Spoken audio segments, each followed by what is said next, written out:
Right, we're going to go now live to Jeff Lindner. He is talking about the update on our riverways and bayous. Flooded, to keep people from going into flooded areas. They do not want residents returning into those flooded areas. So the basic message is if you can't drive to your home, don't go. And they are looking at some of the areas that were included that are not expected to have any flooding, and they're going to try to trim that back. I want to also be clear that both of the levels of Addicks and Barker have crested, and they are starting to fall. So we expect no additional structure flooding in the pools of Addicks and Barker. Additionally, there has been many rumors that there is issues with the dam. There are no issues with Addicks and Barker. The dams are operating exactly as they are designed to operate under the conditions that we face. As far as Buffalo Bayou goes, the releases continue out of Addicks and Barker. The good news is that the bayou has remained fairly steady overnight from Highway 6 all the way down to Piney Point and Shepherd. So we do not expect the flooding to worsen along Buffalo Bayou. We also do not expect the flooding to get any better. As long as the release rates are maintained from the reservoirs, there will continue to be flooding along Buffalo Bayou, roughly at the level it is now.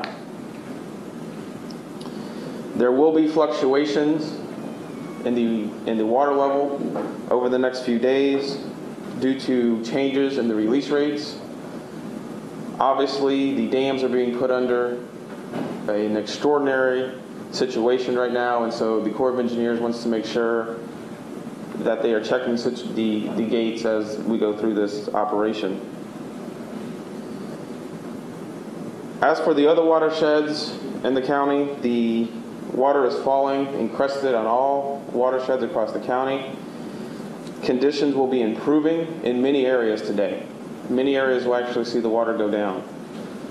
Flooding will continue in mainly the eastern portion of Harris County along the San Jacinto River and Cedar Bayou, also along portions of Clear Creek, portions of Cypress Creek.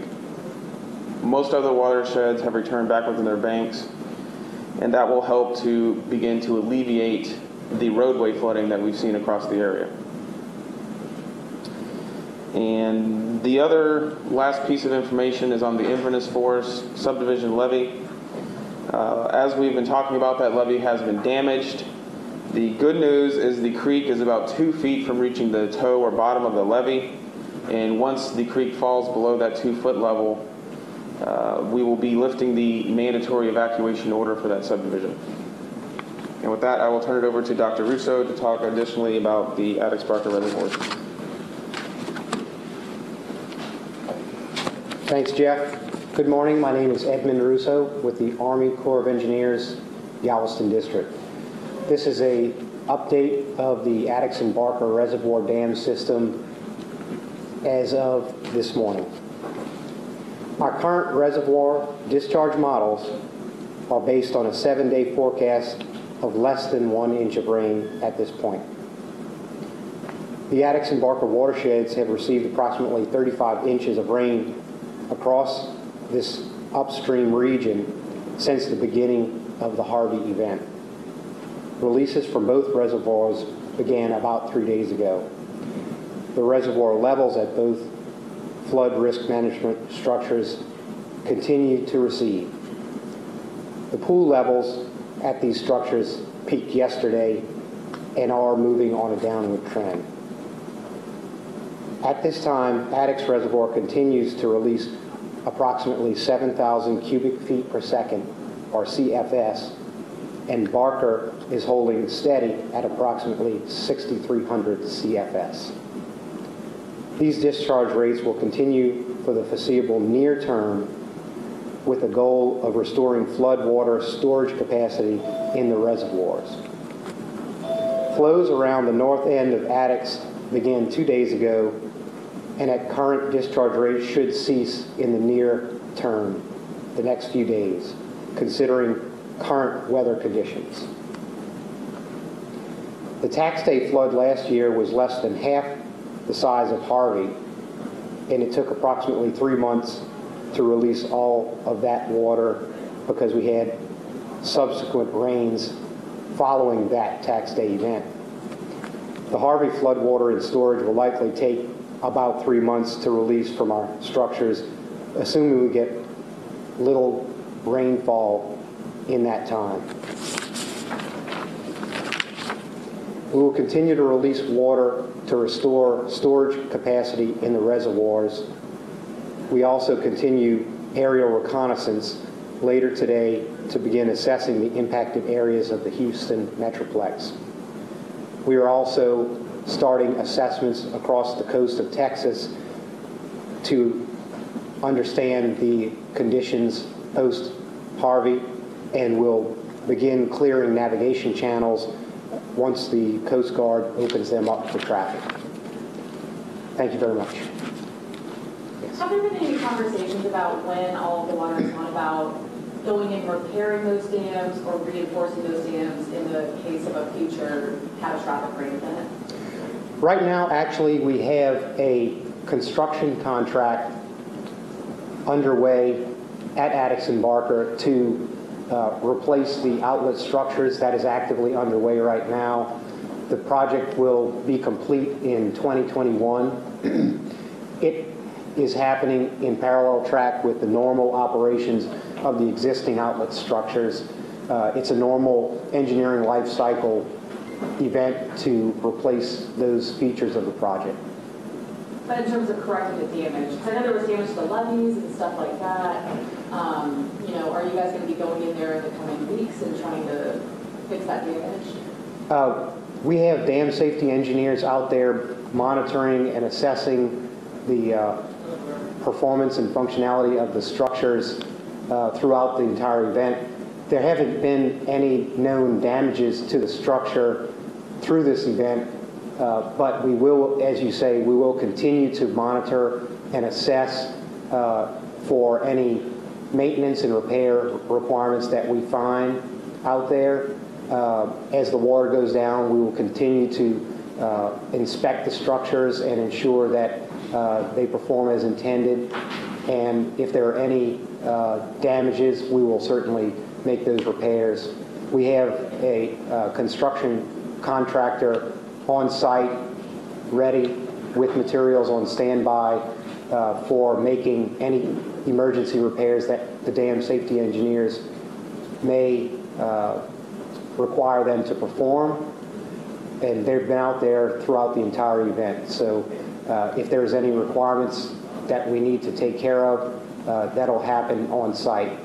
But we will, again, continue to inspect as the water goes down, and if there are any maintenance or repair requirements, we will make those. And the auxiliary spillways, are the flows there going to stop within the next few days as well as the flows are reduced in other places? Yes, the water at the north spillway of Addix continues to flow at this time, and we expect as the pool level recedes that the flows around the spillway will recede as well, and in the next few days it should diminish with the understanding of the current rainfall forecast in the next 7 days. Yes. Dr. Russo, can you talk a little bit about what the Corps is doing going forward to protect the coastal areas and what seems to be a period of increasing extreme weather? What are the priorities and what the Corps is doing? Yes, well, in the near term, we are anticipating the requirement of a recovery mission for the coastal area. We have not received full directions for that yet, but we will anticipate the need for performing these recovery functions. What does that mean? That would mean things like debris cleanup on the coast.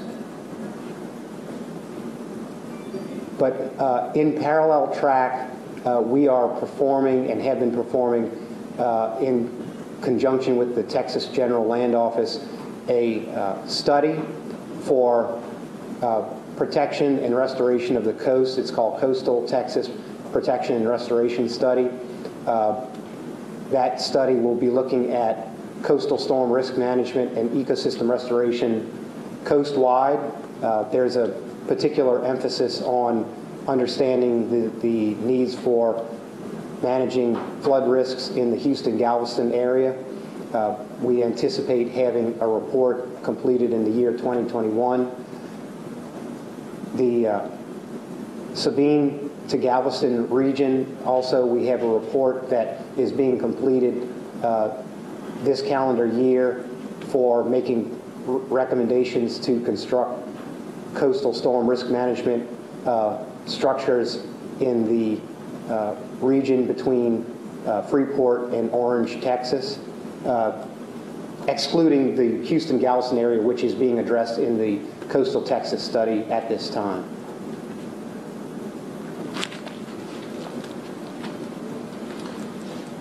I forgot to mention, as y'all brought up in that, the engagement of that northern end spillway on Addicks and the flooding that is ongoing. There continues to be flooding along Tanner Road and then southward. We feel confident now that the majority of this water is going to make its way southward, primarily in drainage ditches and in the underground drainage system toward Rummel Creek and Buffalo Bayou. At this time, we are not expecting any significant increase in the water level along Buffalo Bayou due to the uncontrolled flow around the north end of Addicks Dam. Any other questions? All right, thank you. All right, you've been listening in to an update on our reservoirs and bayous. Some good news there. Harris County Flood Control District saying that those reservoirs are structurally sound. They're doing their jobs. They're doing what they were designed to be doing. And in fact, some of these evacuations, people may relatively soon be allowed to come back in. Yeah, he said as soon as the water's down. He doesn't want anyone going back into a flooded home, and there should not be any additional flooding, at least on Buffalo Bayou. That was the thing. He said it stayed steady overnight, even with the release, and he said it should stay steady for a while, which also means the flooding is not going to get any better. So patience there at Buffalo Bayou, folks. Yeah,